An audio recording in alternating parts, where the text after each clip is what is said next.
स्वामी समर्थ, श्री गुरुदेव दत्त। आज आपण आजच्या व्हिडिओमध्ये पाहणार आहोत की खरंच नवरात्रीमध्ये 9 साड्यांचा काही संबंध आहे का, किंवा नवरात्रीमध्ये 9 साड्या का नेसतात। चला तर पाहूया आपण यामागे काय कारण आहे का, खरंच काही यामागे शास्त्र आहे का।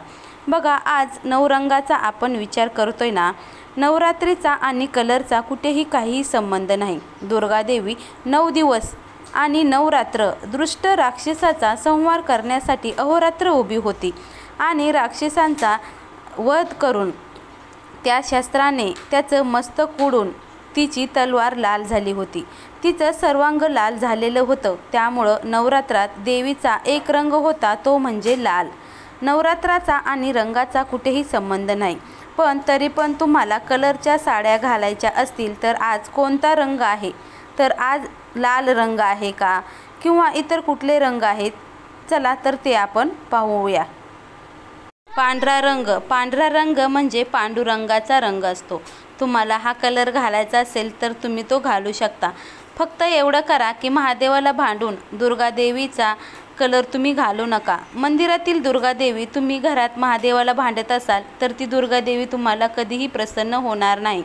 आपल्यावरती 9 कलर घाला, तुम्ही भाग्यवान असाल असं देवी म्हणते का, तर नाही। तुम्ही तुमच्या घरातील पतीला भांडून जर 9 रंगाच्या साड्या घेत असाल तर माता कधीही तुमच्यावर प्रसन्न होणार नाही, हे तुम्ही लक्षात घ्या। आपण जसे आहोत तसेच मातेला आपण आवडतो, फक्त आपल्याला सेवाभाव खूप महत्त्वाचा असतो, हे तुम्ही लक्षात ठेवणं खूप महत्त्वाचं आहे, हे लक्षात घ्या तुम्ही। नवरात्रीमध्ये बघा, नवरात्रीमध्ये देवीच्या 9 रूपाची पूजा करण्यात येते।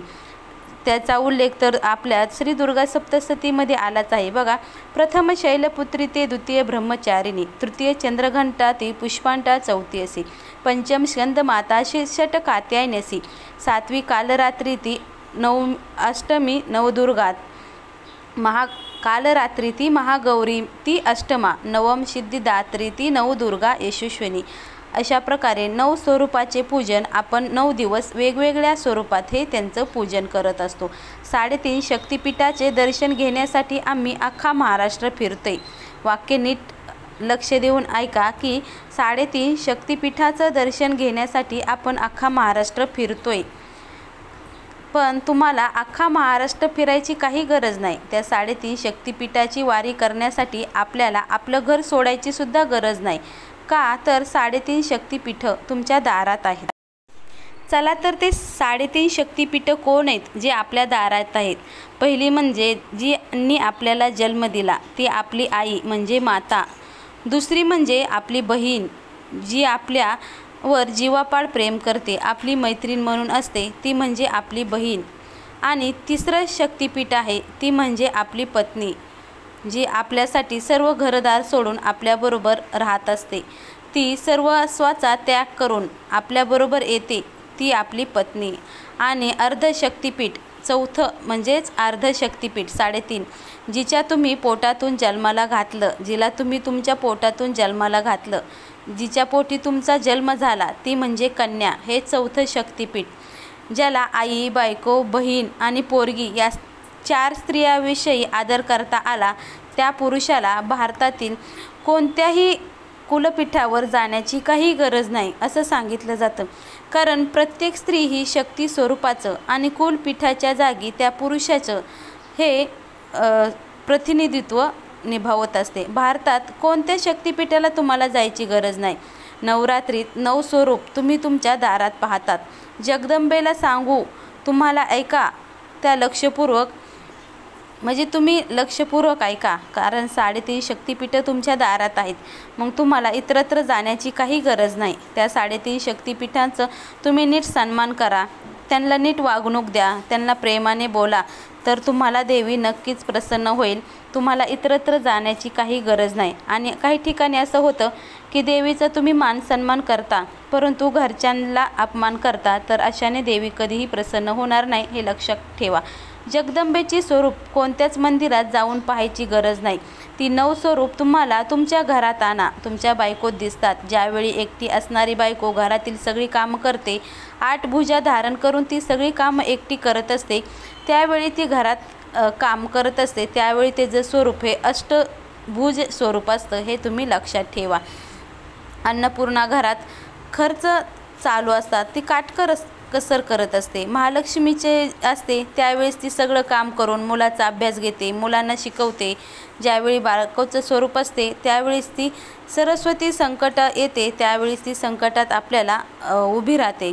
पार्वती समजून ती नवऱ्याचं ऐकत असेल तर, किंवा पार्वती नवऱ्याला वारंवार सांगून जर नवरा ऐकत नसेल तर तिचं स्वरूप दुर्गेचं होतं.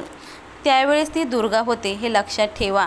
आणि नवरा जर चुकीची वस्तू घेऊन आला तर त्या ठिकाणी ती कालिकेचं स्वरूप धारण करते. नवऱ्याच्या तोंडावर जर दुसऱ्या स्त्रीची प्रशंसा करत असेल तर ती महिषासूर मर्दिनी होते. नवरात्रीच्या तोंडावर तिच्या माहेरच्यांना जर कोणी वाईट काढत असेल तर त्या ठिकाणी ती चंडिकेचं स्वरूप धारण करते. हे नवरात्रीचे 9 स्वरूप तुम्हाला घर बसऱ्या पाहायला भेटतात. म्हणून इथं तिथं तुम्ही जाऊ नका, कारण विवाहित पुरुष खरेच भाग्यशाली आहात की जे तुम्हाला तुमच्या घरी तुमच्या बायकोच्या स्वरूपात देवी आहे हे लक्षात ठेवा. नवदुर्गेचं रूप तुम्हाला तुमच्या घर बसल्याच पाहायला मिळेल, एवढं तुम्ही भाग्यशाली आहात. ही माहिती सांगण्यामागे काही हास्यविनोद नाही, खरंच आहे. कारण तुम्ही नवरात्री देवीची उपासना करा, सेवा करा. त्याचबरोबर घरातील महिलांना तुम्ही आदरसुद्धा नक्कीच द्या. तुम्हाला 3.5 शक्तिपीठावर जायची कुठलीही गरज नाही. तुम्ही जर घरच्या स्त्रियांचा आदर केला, त्यांची नीट वागणूक केली तर तुम्हाला इतर देवीमध्ये नवदुर्गा पाहण्याची काही गरज नाही. त्या नवदुर्गा तुमच्या घरात आहेत हे तुम्ही लक्षात ठेवणे खूप महत्त्वाचे आहे. आणि राहिला नवरात्रीच्या 9 रंगाच्या साड्या नेसायचा, तर तो तुमचा सर्वस्वी प्रश्न आहे. तुमच्याकडे असतील तर तुम्ही साड्या नेसू शकता. असं फक्त शास्त्रात कुठे सांगितलं नाही की नवरात्रीमध्ये 9 रंगाच्या साड्या नेसाव्या. तुमच्याकडे असतील तर तुम्ही नेसू शकता. हा सर्वस्व तुमचा प्रश्न आहे. त्यामुळे याच्यावर आम्हाला काही बोलायची काही गरज नाही. तो सर्वस्वी तुम्ही तुमच्या मनानुसार करू शकता. अशा प्रकारे नवरात्रीमध्ये तुम्ही दुर्गादेवीची पूजा पाठ करण्याचा प्रयत्न करा. दुर्गादेवीचे यथाशक्ती ओटी भरा आणि मनोभावे आणि श्रद्धेनं तिची पूजा करा. आणि इतरांनाही चांगली वागणूक द्या. कुणालाही वाईट बोलू नका, कोणाची निंदा करू नका. त्यामुळे सुद्धा आपण जे काही पाठ करतो ते कधीही सफल होत नाहीत. त्यामुळे या गोष्टी पाळण्याचा तुम्ही नक्कीच प्रयत्न करा. श्री स्वामी समर्थ. श्री गुरुदेव दत्त.